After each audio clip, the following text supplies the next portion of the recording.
बिहार में इतनी राजनीति होती है कि आपको और कुछ सोचने का मौका नहीं मिलता है।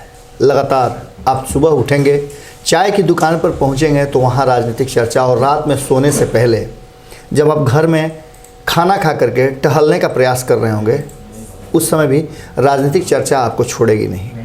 यानी कि आपके पास राजनीति के सिवाय सोचने के लिए और कुछ नहीं मिलेगा। आप इंटरटेनमेंट को भी राजनीति से जोड़ सकते हैं, इंटरटेनमेंट भी खूब करती है राजनीति। ऐसे ही राजनीति की चर्चा में आपने देखा होगा कि विधानसभा चुनाव के बाद से कहा जा रहा था कि अब राजनीतिक विराम लग जाएगा और चीज़ें बदलेंगी, लेकिन अचानक से जो कुछ भी हुआ वो आपने देखा। राजनीतिक चर्चा इतनी गंभीर होती चली गई कि उसके बाद राज्यसभा की चर्चा होने लगी, लेकिन उससे भी ज़्यादा चर्चा अब इस बात को लेकर के है कि मंत्रिमंडल विस्तार में किसे किसे जगह मिलेगा और कौन कौन नाम इसमें शामिल किए जाएंगे। आपने देखा होगा कि किस तरह से 2020 के चुनाव ने बड़े बड़े पेड़ को धराशायी कर दिया है। हम चुनाव हारने और जीतने की बात नहीं कर रहे हैं, हम बात कर रहे हैं कि चुनाव जीतने के बाद भी कई ऐसे दिग्गज नेता हैं जो लगातार मंत्रालय से उनका कभी भी नाता नहीं छूटा है, वो भी इस बार बेरोजगार हो गए हैं। रोजगार देते देते आम लोगों को रोजगार क्या देंगे, खुद बेरोजगार हो गए हैं ऐसे लोग। पहली बेरोजगारी तो आपने देखा होगा कि तेजस्वी यादव की हो गई है। 10 लाख लोगों को नौकरी दे रहे थे, लेकिन अचानक से जो आंकड़े सामने आए उसमें उनकी पहली कलम पर 10 लाख लोगों को रोजगार नहीं चल पाया। 19 लाख रोजगार देने वाले भारतीय जनता पार्टी के लिए भी असमंजस की स्थिति हो गई है कि नीतीश कुमार और उनकी पार्टी का कहना यह है कि हमने थोड़े वादा किया था। हम इस मुद्दे पर चर्चा नहीं कर रहे हैं, हम चर्चा कर रहे हैं कि जब खुद बेरोजगार हो गए हैं लोग तो आपको रोजगार कौन देगा।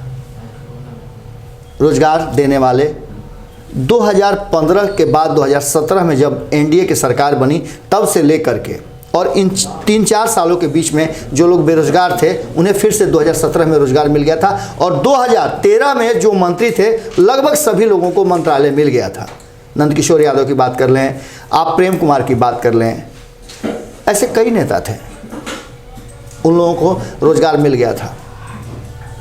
लेकिन इस बार 2020 के चुनाव ने बहुत कुछ बदला है। हमने भी आपको बताया था कि लगातार बिहार की राजनीति बदल रही है और भारतीय जनता पार्टी बदल रही है। भारतीय जनता पार्टी ने देख लिया कि उसे क्या करना है। सेकंड लाइन के जो लोग थे उन्होंने भारतीय जनता पार्टी के 21 सीटों के बढ़ाने में बहुत बड़ी भूमिका निभाई है।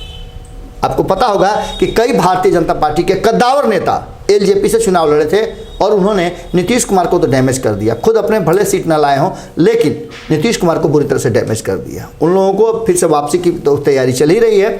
वहीं आपको बता दें कि मंत्रिमंडल विस्तार को लेकर के कई लोगों ने नए नए कपड़े भी सिलवा लिए थे और क्या पहनना है, किस तरह का ड्रेसिंग होगा, ये सारी तय हो गई थी। न तो केंद्र में मंत्रिमंडल का विस्तार होने जा रहा है और न ही बिहार में अभी तत्काल कोई मंत्रिमंडल का विस्तार होगा। आपको इंतजार करना होगा, आपको इंतजार 14 दिसंबर तक करना होगा। 14 दिसंबर को राज्यसभा का चुनाव है। इससे पहले आपको बता दें कि सुशील मोदी के नाम का एनडीए ने घोषणा कर दिया है राज्यसभा के लिए, वो नामित होंगे। इस पर भी बहुत चर्चाएं हो रही हैं और इसको लेकर के भी राजनीति बहुत गर्म है। 2 तारीख को नामांकन करेंगे, 3 तारीख को अंतिम दिन है और अब तक महागठबंधन ने अपना उम्मीदवार घोषित नहीं किया है। ये भी एक बड़ा पेच है और इस पेच को सुलझाने के लिए अभी तक जदयू ने भी अपना नाम घोषित नहीं किया है कि जदयू में कौन सुशील मोदी का प्रस्तावक बनने जाएगा। ये बहुत इंपॉर्टेंट बात है, इस बात को नोट कीजिएगा। 2 लोग फाइनल हो गए हैं, जीतन राम मांझी और मुकेश सहनी।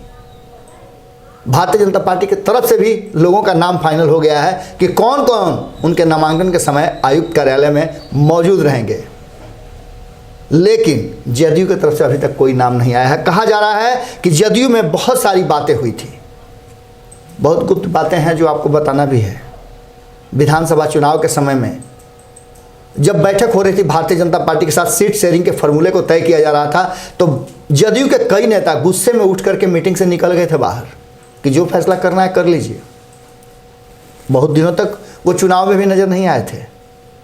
अब देखने वाली बात ये होगी कि सुशील मोदी का राज्यसभा जाना और मंत्रालय का मंत्रिमंडल का विस्तार होना, ये दोनों की कड़ियाँ कैसे जुड़ती हैं। एक बात तो तय नज़र आ रही है कि सुशील मोदी को जैसे ही राज्यसभा के लिए नामित किया गया, कई लोगों की फिर से उम्मीदें जग गई थी, लेकिन उम्मीदों पर अचानक से फिर से विराम लग गया है। और मंत्रिमंडल विस्तार में आप देख लीजिएगा कि बहुत सारा गेम अभी बाकी है। बिहार की राजनीति अभी बहुत कुछ करेगी, बहुत लोगों को तो बहुत सारा पद भी मिला है, कुछ लोगों को स्पेशल प्रभार भी मिला है। राधा मोहन सिंह को भले ही केंद्रीय मंत्रिमंडल में नहीं रखा गया हो इस बार, लेकिन राधा मोहन सिंह को एक बड़ा प्रभार दिया गया है। उत्तर प्रदेश का उन्हें प्रभारी नियुक्त किया गया है। आपको पता है कि उत्तर प्रदेश इस देश का सबसे बड़ा राज्य है और 22 में वहाँ चुनाव होने हैं, 21 में भी चुनाव होना है। उत्तर प्रदेश के बगल वाले और बिहार के बगल वाले राज्य बंगाल में, उसकी भी तैयारियां ज़बरदस्त हो रही हैं। भारतीय जनता पार्टी आप देखे होंगे कि सबसे ज़्यादा एग्रेसिव अगर कहीं है तो वो पश्चिम बंगाल में है, और इसी के लिए सारा खेल चल रहा है। हालांकि और भी बिहार के कई लोगों को, संजीव चौरसिया को भी सह प्रभारी वहाँ का बनाया गया है उत्तर प्रदेश का। आपको पता ही संजीव चौरसिया काफ़ी एक्टिव रहे हैं बिहार में भी। इसके बाद नितिन नवीन को भी छत्तीसगढ़ का बनाया गया है। बिहार के एक और अभय गिरी हैं, उन्हें भी प्रभार दिया गया है मणिपुर और नागालैंड का। लोगों को धीरे धीरे प्रभार दिया जा रहा है, लेकिन जो लोग प्रभाव में थे उनके प्रभार को कम किया जा रहा है, ये भी बात पक्का है। मंत्रालय का गठन जो होने वाला था उस पर तत्काल तो विराम लग गया है, न बिहार में होगा और न केंद्र में होगा। फिर से एक बार कई लोग थे जदयू के भी, जो केंद्रीय मंत्रिमंडल में शामिल होने के लिए धोती कुर्ता नया नया सिलवा लिए थे। बड़ा इंतज़ार करना पड़ रहा है। 2019 में भी हुआ, 2020 में भी हुआ, अभी 2021, 22, 23, 24 बाकी है। जुड़े रहें भारत लाइव के साथ, खबरों का सिलसिला लगातार जारी है। नमस्कार। अगर ये वीडियो पसंद आई और वह बिहार के राजनीति और बिहारियत से सरोकार रखेनी तो सब्सक्राइब बटन दबा के चैनल के सब्सक्राइब कर ली। ओजे एगो घंटी बा, ओकरा बटन दबा देला से कुल सटीक और मारक खबर रुआ मुफ्त में मिल जाई। अगर रुआ पत्रकारिता के हमनी के नया प्रयोग में सहयोग कर चाहतानी तो ज्वाइन बटन दबा दी। पेटीएम नंबर नोट कर ली 9386816700। धन्यवाद।